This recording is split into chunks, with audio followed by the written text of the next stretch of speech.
Kings and queens, your majesties, welcome back to the channel. Thank you so much for returning.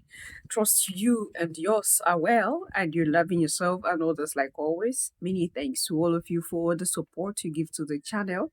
Thank you so much to our channel members, to our anonymous supporters, to all of you, my esteemed subscribers. You are loved, celebrated, and of course appreciated.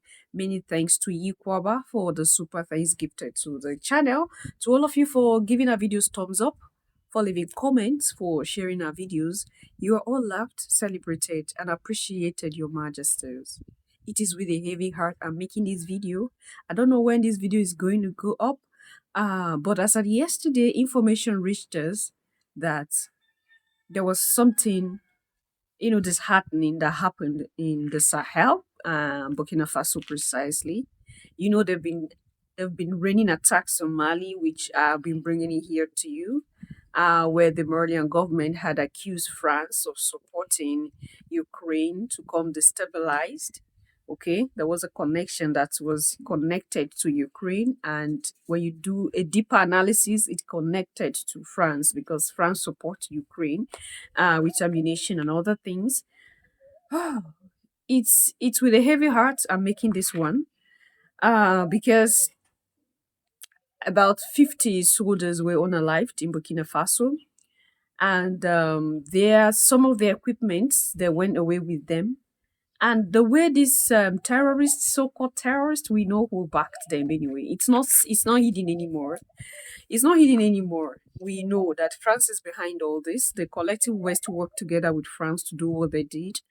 Their target is still the life of Ibrahim Traore. I told you here some days ago. I don't think it's up to a week where I was talking about. I brought that information here where what's his name, Joseph Okechukwu and Galloway was having a discussion about if they would be able to take out Ibrahim Traore. Most of you saw the topic and you were like, don't bring topics like this. We always so emotional. We don't like facing facts. We don't like facing reality. The truth is that this is something that we can't just rule out because this is a fact. They are trying to take him out. So let's be raw. Let's say the thing as it is. Let them too be aware that we know that they are still planning. Why do you think that this attack on the Sahel was successful? It was successful because we were not on our guard. This is a plain truth. This is a plain fact. I don't know what anybody out there has to say or had said, but this is the truth. Okay? We were not on our guard. That is why the strikers were matters. Like they took out 50 soldiers at a spot. In a camp that held 100 soldiers, 50 of them were taken out by these so-called terrorists. Your Majesties, they succeeded because they tried their best in diverting our attention to other things that do not matter. They made it look like they have forgotten. They made it look like, oh, we are begging you, please allow us. They made it look like their interest is not there anymore. Why won't their interest be there? That is where we got it wrong. Because this is where they get their deliberate from. They're not going to leave the Sahel just like that. If they tell you they've left the Sahel, just know that it's all lies. It's all lies. While we were preoccupied with different things in their various countries, okay, some were preoccupied with football, some were preoccupied with some other reality shows, some were preoccupied with some other things. They strike. They waited to see when we would lie low. They waited to see where the noise about the Sahel will be reduced. They waited to see when the attention on the Sahel, especially Burkina Faso, will be reduced. They tried to make you feel like we were talking about Burkina Faso too much. Some of you were saying you are always talking about Burkina Faso. They tried their best to make you divert your attention from that region, and then they strike. The life of Ibrahim Traore was on the line that very night when this happened. He had to run for his life. This was a swift plan. If anything was just a little mistake, Traore's life would have gone, because when we received the information that right now Traore was on the run for safety, Now, a top government official was the person that gave out information, gave out strategy, gave out plan. These terrorists use donkeys and horses so that they wouldn't be noticed. They infiltrated the army and were dressing in Burkina Faso's military uniform. How? Why? Because the thought was like they wouldn't have succeeded if nobody had aided them.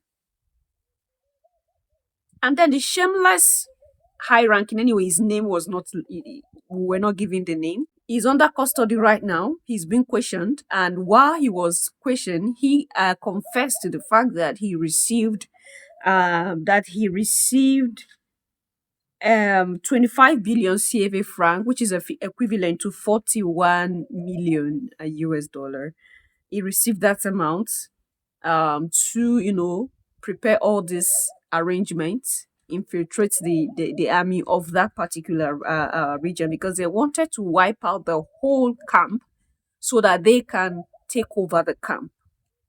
If not because the Burkina Faso soldier, if not because Traore himself was prepared beforehand, they would have succeeded in wiping out the whole camp. And when they wipe out the whole camp, they take over that camp. And it will be very hard to keep them out of the camp. Now, if they had taken over that camp, that would be a heavy blow on the army. 50 Burkinabe soldiers fought tooth and nail with these rebels, with these terrorists, so-called terrorists. They gave up their life to protect their nation. They gave up their life to protect Ibrahim Traore. They gave up their life to protect that which they held high or dear to their heart. Your Majesties, what is the crime of Burkina Faso? Up until this time, what is their crime? Their crime is that they got someone like Ibrahim Traore who is helping them liberate themselves. And what is the crime of Traore? His crime is liberating his people. That's the crime that, the Burkinabes committed. That's the only crime that Traore committed. Your Majesties, they are doing everything possible to take out this man so that they can have their way to destroy that region for their selfish interest. They want to take power. They want to put whoever they want there to lead so that they can return back to stealing the resources. This is a crime that we have committed as Africans. That we have all the resources that the world wants. And they can do anything. They can stoop to any length to come take out that resources from us. This is the only crime that we have committed as Africans. And it is quite unfortunate, Your Majesties. All right, Your Majesties, I'm going to leave you with some more informations, and you leave your thoughts and opinion there at the section, Your Majesties. But it is so painful that even up until this time, they wouldn't want to allow us to live in peace. Remember, I had already brought an information here of the last big attack that's happened in Burkina Faso, where they came in with bikes. They didn't move with cars anymore. They came in with bikes because they had to use regions where only bikes was able to move in. They came in with bikes, and Traore was prepared right from the comfort of his room. He was controlling a drone, the drone which took out a lot of them. And it was a success for Burkina Faso. Because Ibrahim Traore was prepared, he took out those terrorists. This time around, Traore wasn't prepared. He didn't know that something like this was happening. Now, why do you think he didn't know? Because something happened. There was a breach in information, in communication. Something happened. And why was that thing able? Why did something happen? Something happened because someone was bribed. Someone who was in a high-ranking position was bribed. He took the money and sold his nation. This high-ranking official took the money and sold his nation. He sold his prestige, his honor. He sold his birthright to the enemy. It is quite unfortunate what we do for money. As Africans, that we don't think about anything at all. Money is just the only thing that drives us. It's unfortunate. Breaking news. Burkina Faso is in deep shock after one of the deadliest attacks on its armed forces this year. Reports confirm that at least 50 soldiers have lost their lives in a brutal ambush in the northern region of Dargu. Sources on the ground say the military base was suddenly surrounded by over 100 armed fighters, believed to be linked to extremist elements operating in the Sahel. The attackers launched a well-coordinated assault, caught the unit by surprise, looted equipment, and then set the entire base on fire.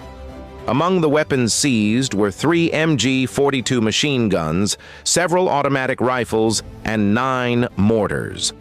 The loss of both lives and equipment has raised serious concerns about national security. This attack comes at a time when questions are being raised about the safety of Captain Ibrahim Traore, the leader of Burkina Faso. Many believe that this could be more than just an isolated attack, possibly part of a wider effort to destabilize the country and weaken its leadership. Despite the scale of the tragedy, there's been limited international attention, and many inside Burkina Faso feel that this silence only adds to the concern. As the nation buries its heroes, the call is growing louder to protect the country's sovereignty and support those standing against outside interference. Was this a random act of terror or a coordinated strike with deeper intent? Is Captain Ibrahim Traore now the main target?